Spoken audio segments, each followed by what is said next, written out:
Hello friends, this is Bhavana here. Welcome to let's crack. तो कैसे हैं आप सब? आई होप आप सब अच्छे होंगे, तैयारी भी अच्छे से कर रहे होंगे, है ना। अब तो एग्ज़ाम की टेंशन हो रही होगी, बहुत से सोच रहे होंगे डेट आ गई होगी, कि कोई सोच रहा है कि डेट नहीं आई है। तो अगर आपको इस चीज़ की पुष्टि करनी है तो आप ऑफिशियल साइट पे जाके खुद देखें, ctet.nic.in पे आपको इन्फॉर्मेशन मिल जाएगी। अभी कोई अपडेट नहीं आई है एग्ज़ाम की, हार्डली 10 से 15 दिन में पेपर हो जाएगा। देखो आनी तो है ही, लेकिन जो नोटिस इधर उधर फैल रहा है वो फेक है, ठीक है। क्योंकि ऑफिशियल जब भी आएगा वो साइट पे ही आएगा, ऑफिशियल साइट पे ही आएगा, कि किसी के पास तो आएगा नहीं, है ना। तो ज़्यादा डिस्ट्रैक्टेड ना हो, बस पढ़ाई पे ध्यान रखें और क्वेश्चंस की प्रैक्टिस करते रहें डे बाय डे, ठीक है। हम भी क्वेश्चंस की प्रैक्टिस कर रहे हैं।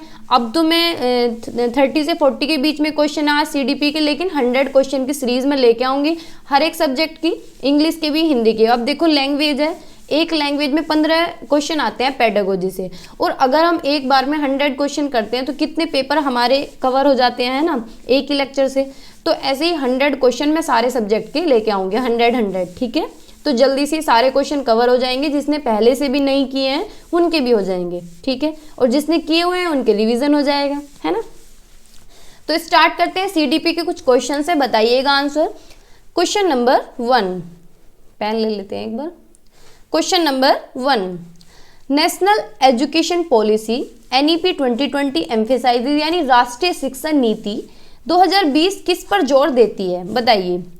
ए ऑप्शन है फ्लेक्सिबिलिटी ऑफ द करिकुलम, यानी पाठ्यचर्या का लचीलापन। बी ऑप्शन है स्टैंडर्डाइजेशन ऑफ द करिकुलम, यानी पाठ्यचर्या का मानकीकरण, कि स्टैंडर्डाइज करिकुलम हो बिल्कुल टीचर के according. Decontextualisation of textbook, यानी पाठ्य पुस्तक का गैर संदर्भीकरण, कि पाठ्य पुस्तक में अगर एग्जाम्पल है तो वो ऐसे हो कि बच्चों के समझ में ही ना आए, सिर के ऊपर को जाए, बच्चे रिलेट ही ना कर पाए, तो इस तरह की टेक्स्ट बुक हो। Rote memorisation of the textbook, यानी पाठ्य पुस्तक को रटकर याद करना। तो बताइए कौन सा एक ऑप्शन होगा। देखो हमें रोट मेमोराइजेशन नहीं करानी है, ये नेगेटिव वर्ड है। आपने पॉजिटिव नेगेटिव की वीडियो अगर नहीं देखी है तो देख लें, बाकी मैं सोच रही हूँ कि उसे दोबारा से करा दूं, पॉजिटिव नेगेटिव वर्ड, ठीक है। तो रोट मेमोराइजेशन क्या होता है, नेगेटिव वर्ड है, तो इस तरह के ऑप्शंस पे हमें नहीं जाना है। डी कंटेक्चुअलाइजेशन, देखो कंटेक्चुअलाइजेशन तो बहुत अच्छा वर्ड है, कि हमें बच्चे का संदर्भ से जोड़ना है, यानी रियल लाइफ एग्जाम्पल देने हैं, उसके एनवायरमेंट से लिंक करके पढ़ाना है, ठीक है। डी कंटेक्चुअलाइजेशन है यानी अपोजिट, यानी बच्चे को समझ ही नहीं आ रहा, ना तो उसके एनवायरमेंट से चीजें जुड़ी हुई हैं, ना ही बच्चे से जुड़ी हुई हैं। पता नहीं बच्चा तो यहाँ का एग्जाम्पल कहीं और का दे रहे हैं, उसके सिर के ऊपर को जा रहा है। तो ये क्या होता है, नेगेटिव वर्ड होता है डी कंटेक्चुअलाइजेशन, ठीक है। स्टैंडर्डाइजेशन मानकीकरण, यानी एक तरह से ऑथोरिटेटिव जैसे होता है। स्टैंडर्डाइजेशन का मतलब है कि बिल्कुल स्ट्रिक्ट, एक तरह से स्ट्रिक्ट क्लासरूम हो, टीचर के अकॉर्डिंग हो, बच्चे की कुछ ना चले, तो इस पे भी हमें फोकस नहीं करना है, ठीक है। तो तीनों ऑप्शन हमारे कट हो जाते हैं। फर्स्ट ऑप्शन हमारा यहाँ पे करेक्ट है, कि flexibility of the curriculum. Question number 2, the focus assessment should be on, मूल्यांकन का केंद्र क्या होना चाहिए, बताइए। असेसमेंट जो हम बच्चों का करते हैं उसका क्या मतलब है, क्यों होना चाहिए, किस लिए करते हैं, क्या उसका केंद्र होना चाहिए, ठीक है, यानी क्या पर्पस होना चाहिए मूल्यांकन का। Reflecting what all the learners can not do, कि ये दिखाएं कि बच्चे क्या नहीं कर सकते, अधिगमकर्ता क्या नहीं कर सकता, इसका चित्रण करें। तो ये गलत बात है, बच्चों के अंदर तो कैपेबिलिटी होती है सब कुछ करने की, ठीक है, बच्चों के अंदर तो जन्मजात क्षमता होती है। B specifying the performance of the learners in comparison to the others in the class, यानी कक्षा के दूसरे बच्चे की तुलना में अधिगमकर्ता के प्रदर्शन का स्पष्टीकरण करना, कि दूसरे के कंपैरिजन में कैसा कर रहा है। दूसरा बच्चा तो 90+ का है, तुम 60+ के हो, तो बच्चों के बीच में हमें तुलना भी नहीं करनी है, कंपैरिजन नहीं करना है भाई, ठीक है। Labelling the child into normative category, पहले ही इतना भयंकर वर्ड आ गया है लेबलिंग, नेगेटिव वर्ड है ये, जहां भी आ जाए आंख बंद करके कट लगा देना, ठीक है, लेवल नहीं करना हमें बच्चे को। डी ऑप्शन है detailing what and how the learners has been learning, ये होता है असेसमेंट का पर्पस, कि अधिगमकर्ता क्या और कैसे सीख रहा है इसका वर्णन करना, कि बच्चा इंप्रूव कर रहा है तो कैसे कर रहा है, इंप्रूव नहीं कर रहा है तो क्यों नहीं कर रहा है, यही तो होता है असेसमेंट का पर्पस, है ना भाई। मूल्यांकन हम करते हैं तो इसीलिए तो करते हैं कि बच्चे ने कितना सीखा, कितना उसे आया, और कहाँ कमी रह गई है, कहाँ उसे रिमेडियल टीचिंग देनी है ना। तो डी ऑप्शन हमारा करेक्ट है, ठीक है। आगे चलते हैं, नेक्स्ट क्वेश्चन बताइए, question number 3, which of the following depicts a culture of inclusion in schools. निम्न में से कौन सा विद्यालयों में समावेशन की संस्कृति को दर्शाता है, यानी कौन सा दर्शाता है कल्चर ऑफ इंक्लूजन को।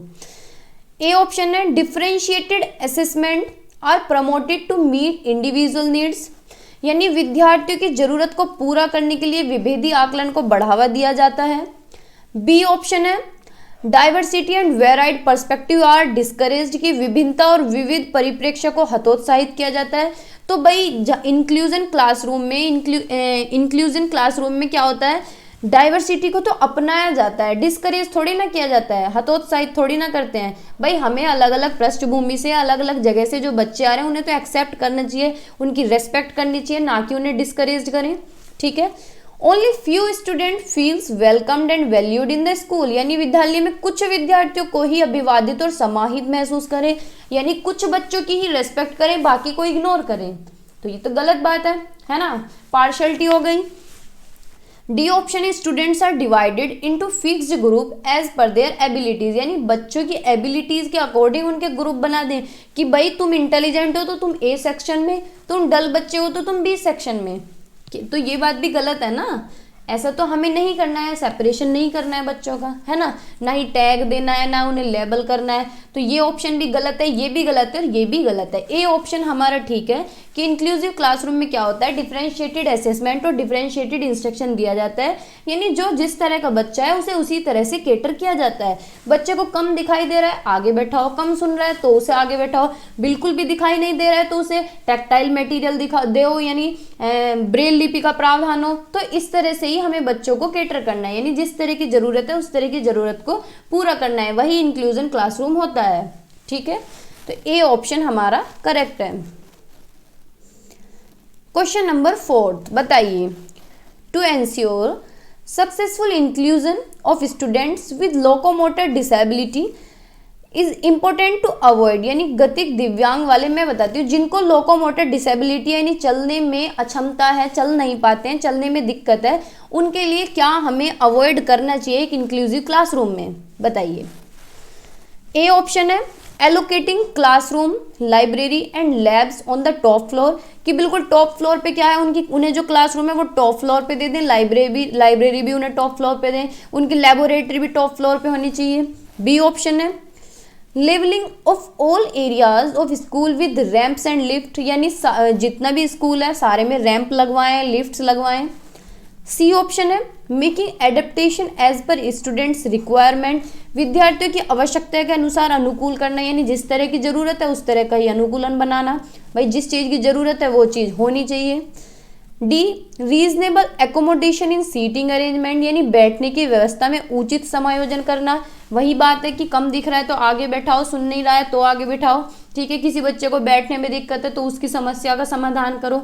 ठीक है, तो ये ऑप्शन भी ठीक है, ये भी ठीक है। और बच्चों को क्या है जिन्हें दिक्कत है चलने में उनके लिए रैंप लगवाया जाए, लिफ्ट लगवाया जाए, तो ये भी ठीक है। लेकिन ये बात गलत है कि जिन बच्चों को पहले से ही लोकोमोटर डिसेबिलिटी और तुम उन्हें क्लास टॉप फ्लोर पे दे रहे हो, यानी ऊपर वाली मंजिल पे उन्हें क्लास दे रहे हो, तो वो कैसे जा पाएंगे, है ना तो उन्हें ऊपर वाली मंजिल पे लाइब्रेरी देनी है, क्लासरूम, तो ये गलत ऑप्शन है। ठीक है, तो ए ऑप्शन हमारा सही है, यानी गलत पूछा है, अवॉइड पूछा है कि कौन सा अवॉइड करना चाहिए। तो ये हमें क्वेश्चन में देखना है कि नोट और अवॉइड पे ज़्यादा ध्यान देना है, क्योंकि अगर ये नहीं देखे तो क्वेश्चन गलत हो जाएगा। ठीक है, आगे चलते हैं, क्वेश्चन नंबर 5,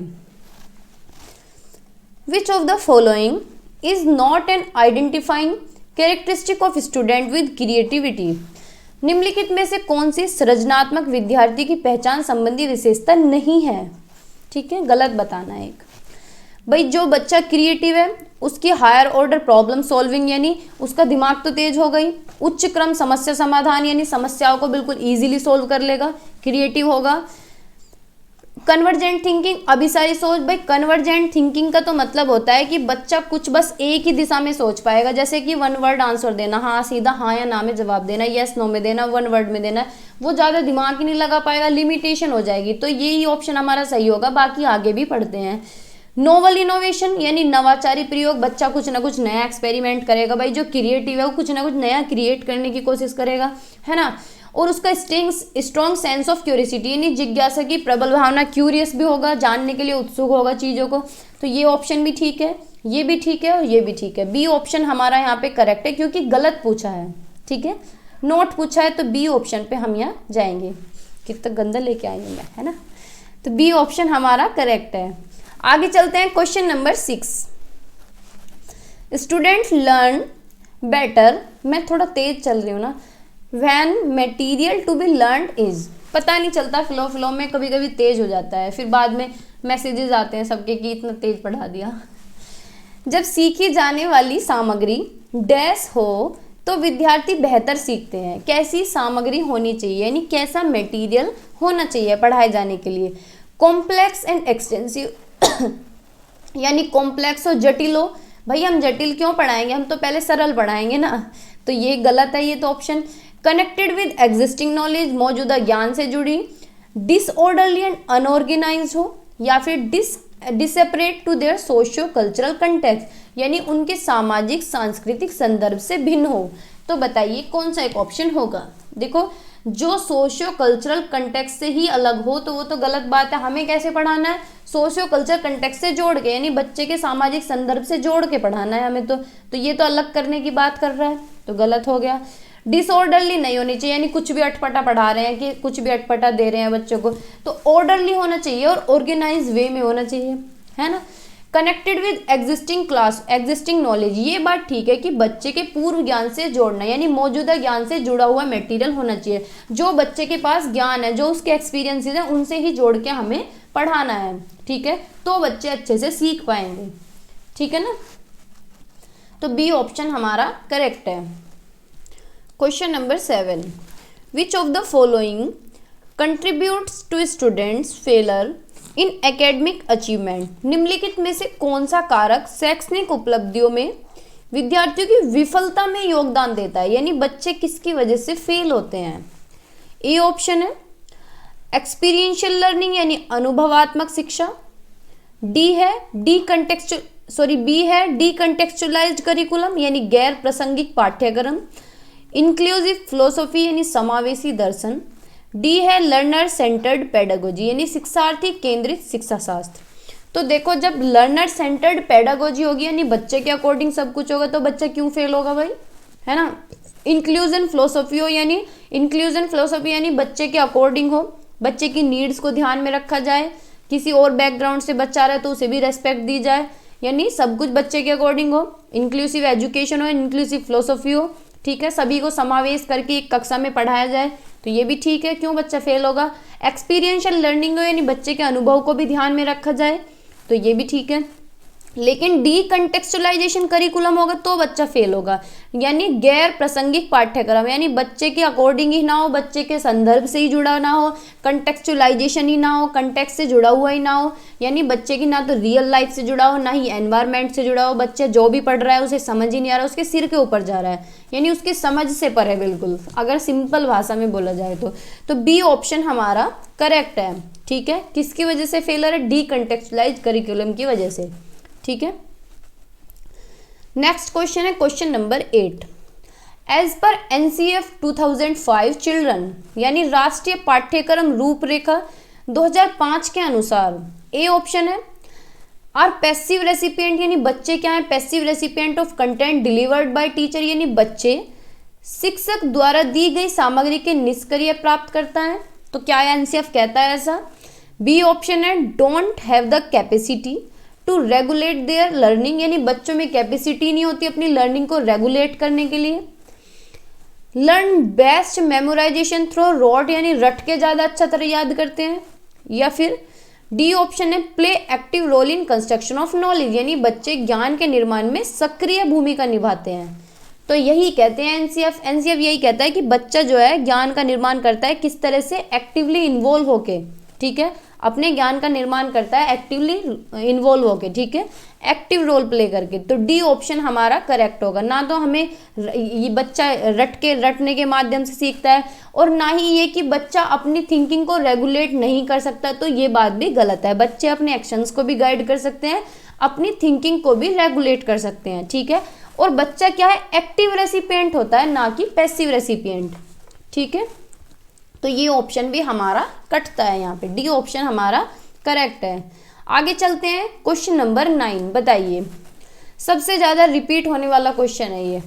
नॉलेज और अवेयरनेस ऑफ सेल्फ और नॉवर डेपिक्ट्स, यानी स्वयं के ज्ञान का ज्ञाता होना या जागरूकता क्या दर्शाती है, बताइए। थिंकिंग अबाउट थिंकिंग या नोवर अबाउट नोई, बताइए क्या कहलाता है। ये पॉइंट हर बार घूम घूम के आ रहा है, तो क्या कहलाता है, अपनी ही थिंकिंग पे विचार करना, अपनी ही सोच पे विचार करना। तो ये क्या कहलाता है, मेटाकोग्निशन, अधिसंज्ञान। मैं सीधा आंसर ही बता रही हूँ क्योंकि ये इतना रिपीट होता है, इतना रिपीट होता है, क्वेश्चन बहुत ज़्यादा है। मेटाकोग्निशन, ठीक है। मिसकंसेप्शन तो यानी कोई भी गलत कंसेप्ट अगर दिमाग में आ जाता है। निमोनिक्स होता है किसी चीज़ की शॉर्ट फॉर्म, और मोटिवेशन तो अभिप्रेरणा होती है ना। तो ये तीनों ऑप्शन हमारे कटते हैं, ए ऑप्शन हमारा करेक्ट है, ठीक है। नेक्स्ट क्वेश्चन पे चलते हैं, क्वेश्चन नंबर 10।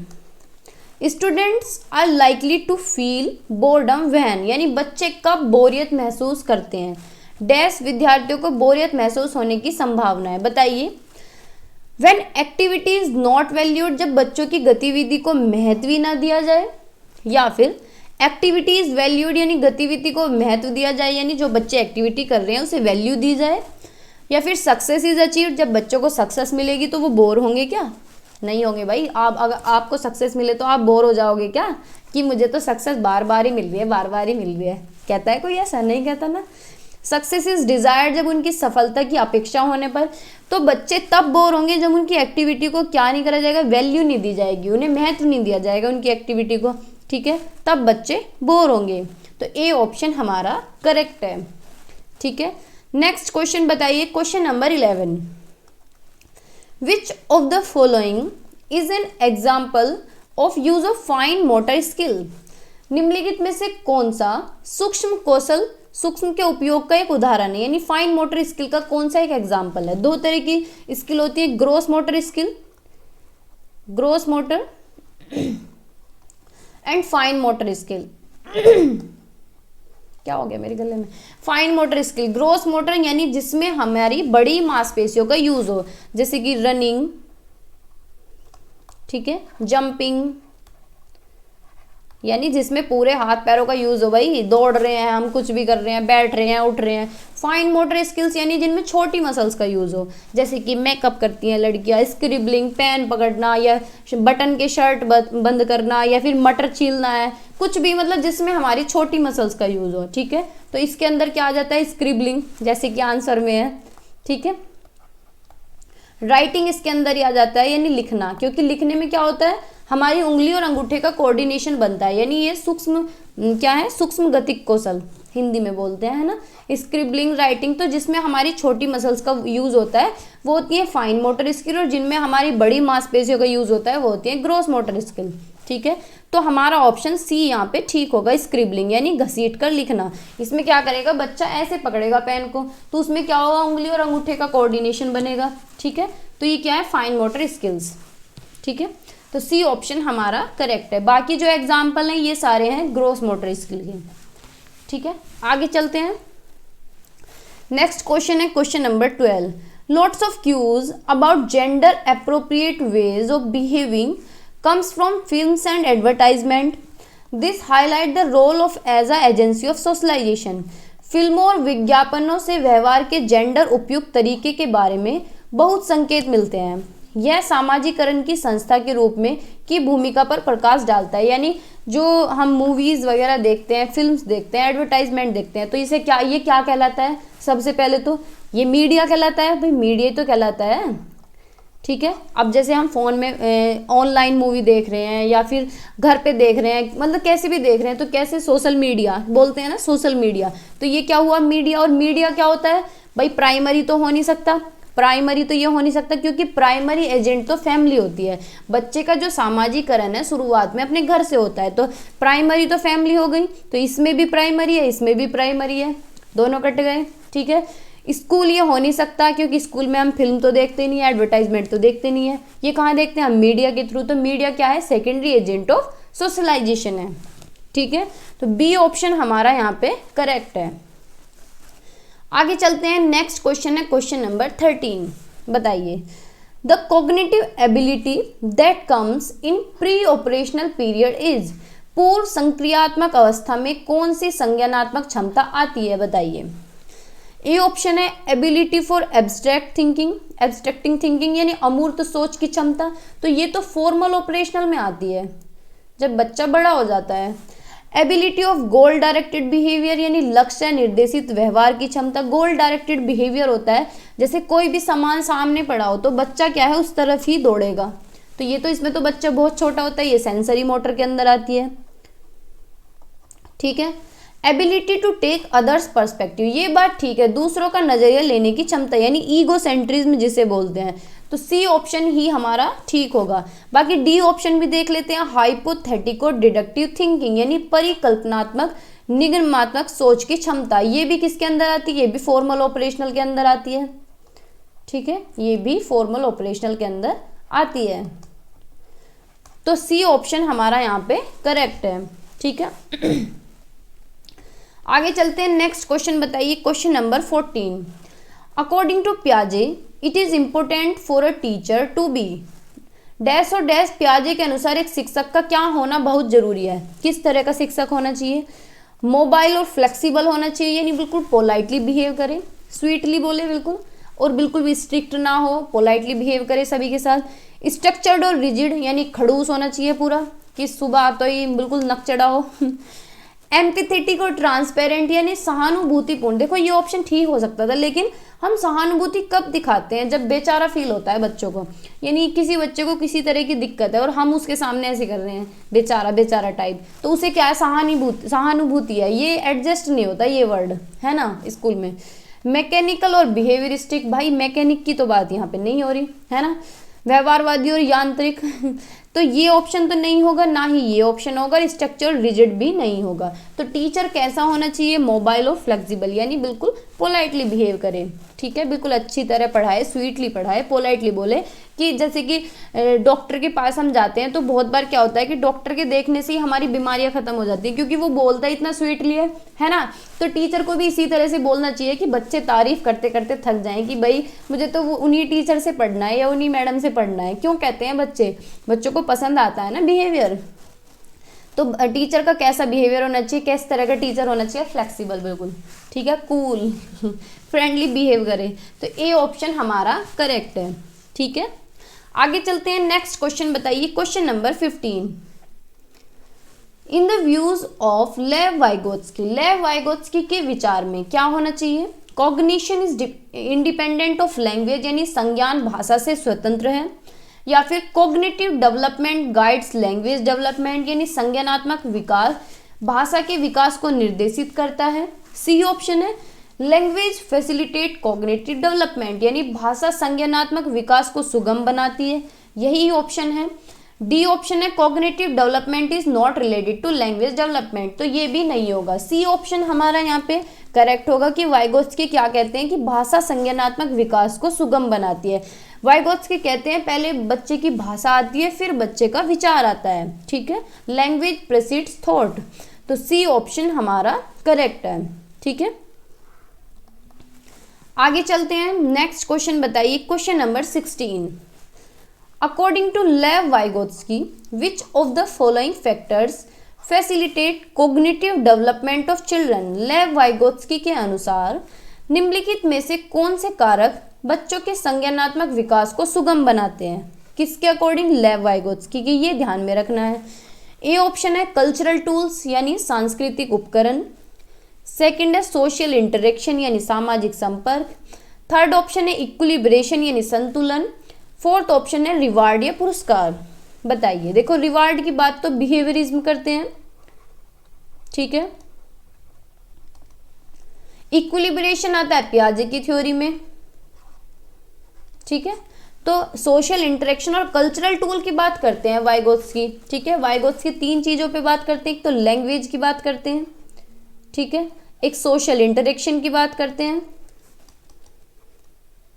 ठीक है, सामाजिक अंत्यक्रिया की, और एक कल्चर यानी संस्कृति की बात करते हैं, ठीक है, तीन चीजों पे लेव वाइगोत्स्की बात करते हैं। तो दो ऑप्शन इन्होंने दिए गए हैं फर्स्ट एंड सेकंड, तो फर्स्ट एंड सेकंड ही हमारा ठीक है, सी ऑप्शन में दिया गया है फर्स्ट एंड सेकंड, ठीक है, तो सी ऑप्शन हमारा करेक्ट है। Question number 7, in a child centred classroom learning, एक बाल केंद्रित कक्षा में अधिगम कैसा होना चाहिए? Happens by pairing of stimulus response association, यानी उद्दीपन प्रतिक्रिया संघों के युगम द्वारा होता है। नहीं भाई, is dependent on reward and punishment, कि रिवार्ड और पनिशमेंट पे डिपेंड हो, पुरस्कार और दंड पर निर्भर करता है।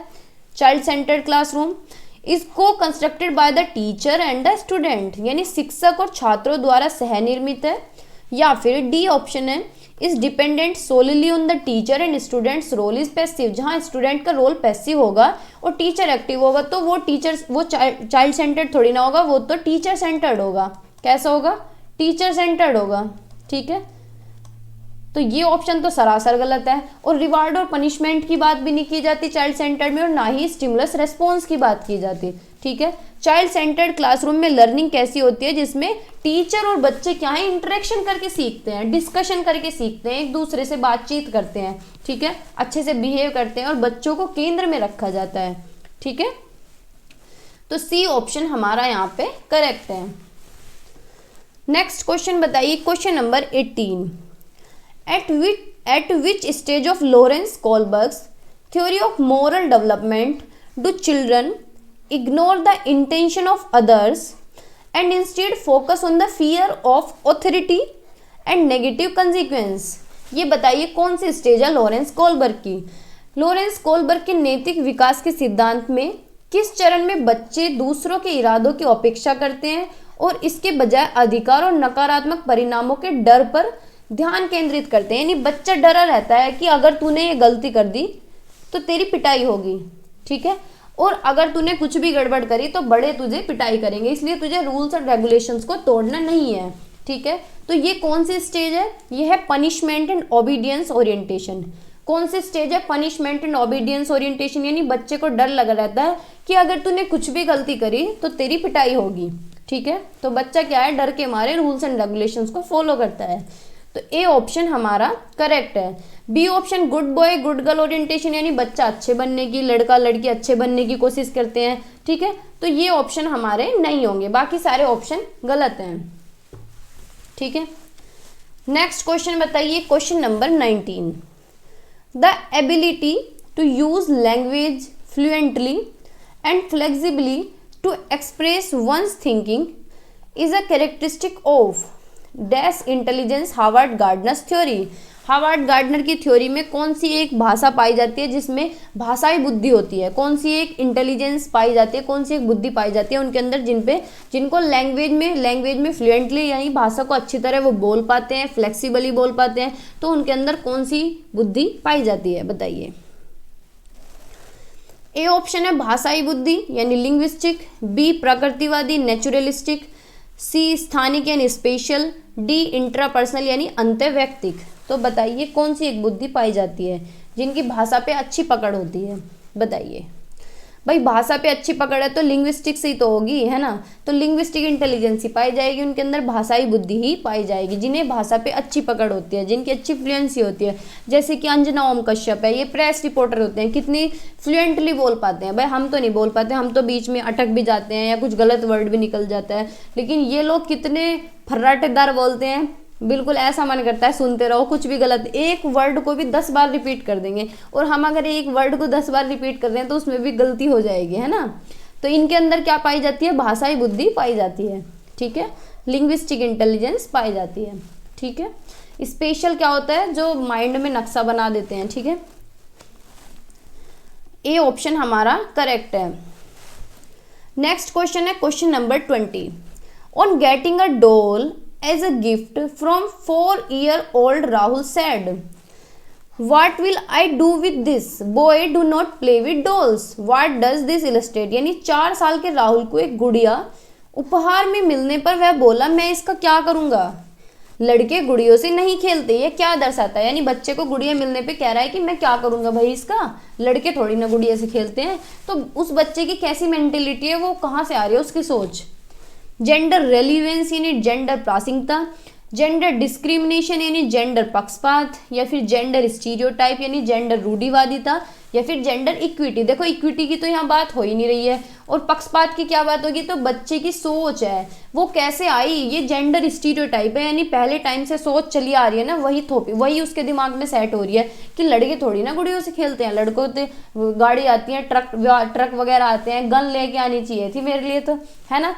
तो ये क्या है, रूढ़िवादिता है, यानी जो गलत सोच बनी हुई है कि भाई लड़कियां गुड़ियों से ही खेलेंगी, अगर रोती दिख रही हैं तो लड़कियां ही दिखाई जाएंगी, लड़के रोते नहीं है, घर का काम करेंगी तो लड़कियां ही करेंगी, ठीक है। तो ये क्या है, जेंडर स्टीरियोटाइप है, ठीक है, यानी जेंडर रूढ़िवादिता। तो सी ऑप्शन यहाँ पे करेक्ट है। नेक्स्ट क्वेश्चन बताइए, question number 21, which of the following statement is correct, निम्नलिखित में से कौन सा कथन सही है, बताइए। ए ऑप्शन है डेवलपमेंट इज नॉट सीक्वेंशियल, विकास क्रमबद्ध नहीं होता है, भैया ये तो गलत है, डेवलपमेंट क्या है, सीक्वेंस में होता है। डेवलपमेंट इज डिसऑर्डरली, विकास अव्यवस्थित होता है, तो ये भी गलत है कि डेवलपमेंट क्या है, एक ऑर्डर में होता है, एक पैटर्न में होता है। Development is a continuous process, ये बात ठीक है कि विकास एक सतत प्रक्रिया है। डी ऑप्शन है development milestones are not influenced by the cultural context, कि विकास का कल्चर पे कोई इफेक्ट नहीं पड़ता, कि विकासात्मक प्रतिमान सांस्कृतिक परिवेश से प्रभावित नहीं होते हैं, तो ऐसा नहीं है, कल्चर से भी अफेक्ट होता है कहीं ना कहीं विकास, हमारा एनवायरनमेंट से भी होता है, ठीक है, तो ऐसा नहीं है। तो सी ऑप्शन हमारा सही है कि करेक्ट पूछा है, तो डेवलपमेंट क्या होता है, कंटिन्यूअस, यानी विकास क्या है, सतत प्रक्रिया है, चलती रहती है हमेशा, कभी नहीं रुकती है, ठीक है, जन्म से पहले ही शुरू हो जाती है और कब तक जाती है, जब तक हमारी मृत्यु होती है, ठीक है। तो सी ऑप्शन हमारा करेक्ट है। आगे चलते हैं, नेक्स्ट क्वेश्चन बताइए, question number 22, which of the following is an example of Meta cognitive skill, निम्न में से कौन सा अधिसंज्ञानात्मक कौशल का उदाहरण है, बताइए। मेटा कॉग्निटिव अभी पढ़ के आए थे, थिंकिंग अबाउट ओन थिंकिंग, अपनी ही सोच पर विचार करना, ठीक है, इवेल्युएट वंस थिंकिंग। तो ए ऑप्शन है evaluating process used by oneself in solving a problem, किसी समस्या को हल करने में स्वयं द्वारा प्रयुक्त प्रक्रिया का मूल्यांकन करना। बी ऑप्शन है identifying the difference between two pictures, यानी दो चित्रों के बीच अंतर की पहचान करना। सी ऑप्शन है knowing the chemical formula of methane, यानी मीथेन का रासायनिक सूत्र जानना, भैया मीथेन कहाँ से आ गए हैं। डी ऑप्शन है recalling the chronological order of a particular dynasty, यानी एक विशेष राजवंश के कालानुक्रमिक क्रम को याद करना। तो बताइए कौन सा एक ऑप्शन ठीक होगा। कभी कभी तो ऐसे ऑप्शन देते हैं सही में पता ही नहीं चलता कहाँ से दे दिया ठीक है, तो ये ऑप्शन तो कहीं भी नहीं होगा भैया, ना ही यहाँ मीथेन की बात चल रही, केमिस्ट्री थोड़ी पढ़ रहे हैं। Identifying the difference between two pictures, यानी दो चित्रों के बीच अंतर की पहचान नहीं कर रहे हैं हम यहाँ पे। मेटा कॉग्निटिव होता है थिंकिंग अबाउट ओन थिंकिंग, यानी अपनी ही सोच पे विचार करना, इवेल्युएट करना कि भाई मैंने ये काम सही किया है नहीं, यानी जो काम खुद ही सोच रहे हैं और खुद ही उस पर दोबारा सोच रहे हैं कि मैं जो सोच रही थी क्या वो सोच मेरी सही है, क्या मेरा ये डिसीजन सही है, उसके ऊपर इवैल्यूएशन करना कहलाता है metacognition, evaluating one's thinking, ठीक है। तो ए ऑप्शन हमारा करेक्ट है। नेक्स्ट क्वेश्चन बताइए, question number 23, to make learning meaningful for students a teacher should, विद्यार्थियों के लिए अधिगम को सार्थक बनाने के लिए एक शिक्षिका को निम्न में से क्या करना चाहिए, बताइए। ए ऑप्शन है emphasis on rote memorisation of textbook content, यानी पाठ्य पुस्तक सामग्री को रटकर याद करने पर जोर दें।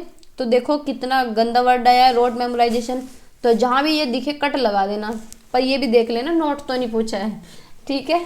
कभी कहो कि आपने तो ये बोला था कट लगा दो, कट लगाने का मतलब है अगर पॉजिटिव हो क्वेश्चन तो कट लगाओ, और अगर नोट पूछा है तो यही हमारे ऑप्शन होते हैं गलत वाले। Employ stimulus response association to condition behaviour, यानी व्यवहार अनुकूल के लिए उत्तेजना प्रतिक्रिया संघ को नियोजित करें तो लर्निंग मीनिंगफुल होगी। Frequently use tangible rewards to motivate student, यानी बच्चों को रिवार्ड डिस्ट्रीब्यूट करें, हैं इनाम दें तो मीनिंगफुल लर्निंग होगी। Provide opportunities to think and reflect on experience, ये बात ठीक है कि अनुभव पर चिंतन और मनन करने के अवसर प्रदान करें तो बच्चा क्या है मीनिंगफुल लर्निंग कर पाएगा, सीख पाएगा, ठीक है। क्या कर पाएगा, मीनिंगफुल लर्निंग कर पाएगा। अगर हम बच्चे को ज़्यादा से ज़्यादा मौके देंगे, अपॉर्चुनिटी देंगे, ठीक है, देखो कितना बढ़िया वर्ड है, क्या है, बच्चे को अवसर देने चाहिए, ठीक है। तो अनुभव पर चिंतन और मनन करने के अवसर हमें देने चाहिए। तो डी ऑप्शन हमारा करेक्ट है। नेक्स्ट क्वेश्चन बताइए, question number 24, development of individual child यानी बालकों के व्यक्तिगत विकास, बताइए, can be predicted accurately and absolutely by referring to the developmental milestone, यानी बिल्कुल अनुमान लगाया जा सकता है कि विकासात्मक प्रतिमानों को उद्धृत करके सटीकता से व पक्के तौर पर भविष्यवाणी की जा सकती है कि भाई मैं बता रही हूँ ये बच्चा तो फ्यूचर में जाके यही बनेगा, बिल्कुल 100% लिख के ले लो कोरे कागज पे। तो ऐसा तो कहीं नहीं होता है भाई, ऐसा तो ये हाथ देखने वाले हैं, यही जादू मंत्र फूंक सकते हैं, वो भी ये झूठ ही बताते हैं, ठीक है। तो ऐसा तो भगवान ही करेंगे भाई, हम कोई भी नहीं कर सकता। Can not predicted at all, कि बिल्कुल भी अनुमान नहीं लगा सकता भाई, थोड़ा बहुत तो देख के बता सकते हैं कि अगर बच्चा ज़्यादा शार्प है या अच्छा है, इंटेलिजेंट है, तो कह सकते हैं कि भाई हाँ फ्यूचर में जाके अच्छा कर सकता है या इस फील्ड में अच्छा कर सकता है, थोड़ा बहुत प्रिडिक्ट कर सकते हैं, है ना। तो ये भी गलत है। Can be predicted somewhat but all children develop at different rates, ये सही है कि के लिए कुछ हद तक पूर्व अनुमान लगाया जा सकता है, परंतु सभी बच्चों के विकास की दर क्या है, अलग अलग होती है, ठीक है भाई, सभी का रेट ऑफ डेवलपमेंट अलग है। इस डिसऑर्डरली एंड कंटिन्यूअस की अव्यवस्थित और असतत होता है, तो ये भी गलत है, ऑर्डरली होता है, कंटिन्यूअस होता है। तो सी ऑप्शन हमारा ठीक है कि थोड़े हद तक लगा सकते हैं अनुमान कि हाँ ये बच्चा इस तरह का हो सकता है, ये बन सकता है, ये तो बहुत एक्टिव बच्चा है, जल्दी बोल सकता है, इस तरह से। लेकिन सबका क्या है भाई, रेट ऑफ डेवलपमेंट अलग होता है, कोई बच्चा 1 साल का बोलता है, कोई बच्चा 1.5 साल का बोलता है, कोई ज़्यादा शार्प होता है, कोई नहीं होता, कोई बड़ा होकर ज़्यादा शार्प होता है ना। तो सी ऑप्शन हमारा करेक्ट है। आगे चलते हैं, नेक्स्ट क्वेश्चन है question number 25। As per Jean Piaget's theory adaptation involves 2 complementary activities. Jean पियाजे के सिद्धांतों के अनुसार अनुकूलन किन 2 मूल प्रक्रियाओं को समाहित करता है, बताइए। एडेप्टेशन के अंदर कौन सी 2 प्रोसेस आती हैं भाई, इक्विलिब्रेशन के अंदर आते हैं एडेप्टेशन एंड ऑर्गेनाइजेशन। एडेप्टेशन के अंदर 2 प्रोसेस आते हैं, बताइए। एकोमोडेशन एंड एसिमिलेशन यानी समायोजन व समावेशन। बी ऑप्शन है इक्विलिब्रेशन एंड ऑर्गेनाइजेशन, संतुलीकरण एवं संगठन। सी ऑप्शन है एकोमोडेशन एंड इक्विलिब्रेशन यानी समायोजन एवं संतुलीकरण। डी ऑप्शन है एसिमिलेशन एंड ऑर्गेनाइजेशन यानी समावेशन एंड संगठन, बताइए। तो ए ऑप्शन हमारा यहाँ पे ठीक होगा। एडेप्टेशन के अंदर 2 प्रोसेस आते हैं, एसिमिलेशन एंड एकोमोडेशन, ठीक है। एसिमिलेशन क्या होता है, पूर्व ज्ञान में कुछ ऐड करना, एग्जिस्टिंग नॉलेज में क्या है, कुछ ऐड कर लेना, यानी हमने कुछ भी देखा अपनी नॉलेज में ऐड कर लिया। एकोमोडेशन आता है कि जो पहले से नॉलेज है उसमें कुछ चेंज करना, मैन्युपुलेट करना, एडजस्ट करना, उसमें कुछ एडजस्ट कर लेना, क्या कहलाता है, एकोमोडेशन, ठीक है। तो ए ऑप्शन हमारा करेक्ट है। क्वेश्चन नंबर 26 बताइए। In the theory proposed by Lev Vygotsky private speech, सबसे ज्यादा फेवरेट क्वेश्चन है ये सीटेट वालों का।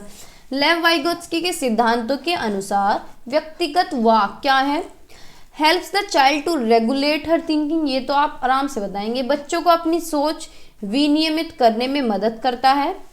B option is the hindrance in the child thinking, यानी प्राइवेट स्पीच से क्या है, बच्चों की सोच में रुकावट पैदा करता है। या फिर ईगोसेंट्रिज्म शो करता है, तो ईगोसेंट्रिज्म की बात तो पियाजे करते हैं। Decreases as the child is presented with more challenging task, यानी बच्चों को चुनौतीपूर्ण कार्य दिए जाने पर घटता जाता है। तो बताइए कौन सा एक ऑप्शन होगा भाई। प्राइवेट स्पीच होता है जब बच्चा अकेले में बैठ के बात करता रहता है, यानी अपने ही एक्शंस को गाइड करता रहता है, अपनी थिंकिंग को रेगुलेट करता रहता है कि आज मैंने क्या क्या किया, मैं स्कूल में गया या गई, मैं अपनी सारी बुक्स लेके गई, मैं कॉपी भूल गई, मतलब अपने आप से ही बात करता रहता है, ठीक है। तो क्या करता है, अपनी थिंकिंग को रेगुलेट करता है, अपने एक्शंस को गाइड करता है। सारा ऑप्शन कट गया, ये टैब पे ना मुझसे होता नहीं है, तो ए ऑप्शन हमारा करेक्ट है, ठीक है। गलत सलत पेन चल रहा है। Question number 27। According to Lev Vygotsky teachers can assist in learning by. Lev Vygotsky के अनुसार शिक्षक बच्चों के अधिगम में किस प्रकार मदद कर सकते हैं, बताइए। प्रोवाइडिंग अप्रोप्रिएट रिवार्ड्स, कि उन्हें रिवार्ड देकर, इनाम देकर, या फिर उन्हें पनिशमेंट देकर, या फिर changing the nature and quality of support, यानी जो सपोर्ट दिया जा रहा है उसमें चेंज कर कर, कि भाई अगर कम सपोर्ट दे रहे हैं थोड़ा ज़्यादा सपोर्ट दे दें, या फिर हम जिस तरह से सपोर्ट दे रहे हैं इस तरह से ना दे के तरीका बदल दें। तो बात तो ठीक है। या फिर making them copy all the answers from a black board, कि बच्चों से कहें कि भाई जो बोर्ड पे लिखा है टीप दो सारा है। तो ये भी गलत है, ऐसा तो हमें कहना नहीं है। ना ही हमें पनिशमेंट देना है, ना ही हमें रिवार्ड देना है। हमें क्या करना है, हमें बच्चों को किस तरह से सपोर्ट करना है, अपने तरीके चेंज करने हैं, क्वालिटी में चेंज करना है, नेचर में चेंज करना है जो हम दे रहे हैं सपोर्ट। ठीक है, तो क्या है, सी ऑप्शन हमारा करेक्ट है। नेक्स्ट क्वेश्चन बताइए, question number 28, which of the following is not correct as per Harvard Gardner. Harvard Gardner के अनुसार निम्नलिखित में से कौन सा कथन सही नहीं है, नॉट पूछा है। बताइए, intelligence is fixed and stable trait, की बुद्धिमत्ता एक स्थिर तथा स्थायी विशिष्टता है। बी ऑप्शन है, intelligence can be nurtured and grown. C option है, intelligence is of several kind rather than dominated by a general factor. सही बात है कि बुद्धि क्या है, बहुत सारे तरीके की होती है, किसी एक सामान्य खंड से हावी नहीं होती, अपितु कई प्रकार की होती है। भाई हार्वर्ड गार्डनर ने 8 तरह की बुद्धि पे बात की है। Intelligence can not be tied to a single domain, ये बात भी ठीक है कि बुद्धिमत्ता को एकाकी आयाम में सहबद्ध नहीं किया जा सकता। क्या होता है, मल्टी डायमेंशनल होती है, बहुआयामी होती है। भाई तरह तरह की बुद्धि है, किसी में किसी तरह की पाई जाती है, किसी में किसी तरह की। ठीक है, तो बताइए कौन सा एक ऑप्शन नहीं होगा, गलत पूछ रहा है, तो वही हमारा ठीक होगा। तो ए ऑप्शन हमारा ठीक होगा कि इंटेलिजेंस क्या है, फिक्स नहीं होती, ना ही ये स्टेबल ट्रेट है। भाई टाइम टू टाइम एनवायरनमेंट के अकॉर्डिंग भी तो चेंज होती रहती है ना। तो क्या है, बी भी ठीक है, सी भी ठीक है और डी भी ठीक है कि बहुत तरह की बुद्धि होती है। कोई एक ही बुद्धि से थोड़ी पता चलता है कि एक बच्चा साइंस में होशियार है तो वही होशियार है बस, अगर दूसरा बच्चा अगर साइंस में होशियार नहीं है तो वो बिल्कुल बेकार है। तो ऐसा नहीं है भाई, किसी में किसी तरह की बुद्धि होती है, किसी में किसी तरह की होती है। तो ए ऑप्शन हमारा करेक्ट है। बताइए next question, question number 29, teacher should not restrict themselves to examples which depicts women as nurses teacher and men as doctors and pilot as this leads to। अध्यापकों को उदाहरण देते हुए महिलाओं को नर्स व अध्यापिका दिखाने में तथा पुरुषों को डॉक्टर या पायलट दिखाने तक सीमित नहीं करना चाहिए, क्योंकि ये क्या चिन्हित करता है भाई कि डॉक्टर दिखाएं, डॉक्टर हैं तो मैन दिखा रहे हैं कि मैन डॉक्टर बन सकते हैं, लड़के डॉक्टर बन सकते हैं, पायलट बन सकते हैं। लड़की क्या है, उन्हें नर्स दिखा देंगे कि हाथ में इंजेक्शन लेके बेचारी खड़ी होंगी सफ़ेद सा वो पहन के। ठीक है, तो टीचर को ये नहीं करना चाहिए। क्यों नहीं करना चाहिए, क्योंकि ये किसको बढ़ावा देता है, क्या शो करता है, जेंडर एम्पावरमेंट, जेंडर सशक्तिकरण, या जेंडर स्टीरियोटाइप, या फिर जेंडर स्टीरियोटाइप फ्लेक्सिबिलिटी, या फिर जेंडर कॉन्स्टेंसी। ना तो यहाँ पे समरूपता हो रही है, ना ही यहाँ पे सशक्तिकरण हो रहा है। देखो जेंडर स्टीरियोटाइप लचीलापन, ये तो क्या है, लचीलापन का मतलब है ये तो बढ़ावा दे रहा है और जेंडर स्टीरियोटाइप को। तो बी ऑप्शन हमारा ठीक होगा, यानी खाली जेंडर स्टीरियोटाइप। ये किसे शो करता है, रूढ़िवादिता को, कि भाई लड़की डॉक्टर नहीं बन सकती, खूब बनती है लड़की भी डॉक्टर, है ना। तो बी ऑप्शन हमारा करेक्ट है। नेक्स्ट क्वेश्चन है, लास्ट ही मान लो 30 क्वेश्चन ही करेंगे। Question number 30, in Harvard Gardner's theory of multiple intelligence, if a person has a skill of understanding the motives, feelings and behaviors of other people, she is said to have। यानी Harvard Gardner के बहुबुद्धि सिद्धांत के अनुसार यदि किसी व्यक्ति में दूसरों के अभिप्राय, भावनाओं और व्यवहार को समझने की योग्यता हो तो उसमें निम्नलिखित में से कौन सी बुद्धि कही जाएगी, यानी दूसरों के इमोशंस, दूसरों की फीलिंग्स को समझने वाले के अंदर कौन सी बुद्धि पाई जाएगी। इंटरपर्सनल तो होता है खुद के इमोशंस को समझना, खुद की फीलिंग्स को समझना, खुद को समझना, अपने ऊपर गहन अध्ययन करना।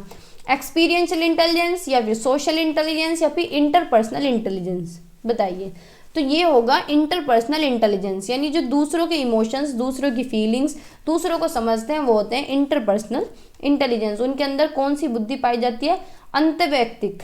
कौन सी, अंतर्वैयक्तिक। ठीक है, तो डी ऑप्शन हमारा करेक्ट है। हमारे पड़ोस में एक डेथ हो गई है, मम्मी बता के गई हैं। तो इतना ही रखते हैं, बस मिलते हैं नेक्स्ट सेशन में। मैं 100 क्वेश्चन लेके आऊँगी इंग्लिश के, या तो इंग्लिश के लेके आऊँगी या फिर साइंस के लेके आऊँगी, ठीक है। तो तब तक के लिए बने रहिए। अगर चैनल पे नए हैं तो सब्सक्राइब कर दें, अगर पुराने हैं सब्सक्राइब नहीं किया हुआ है तो कर दें, ठीक है। बाय बाय, टेक केयर, पढ़ते रहिए, मुस्कुराते रहिए।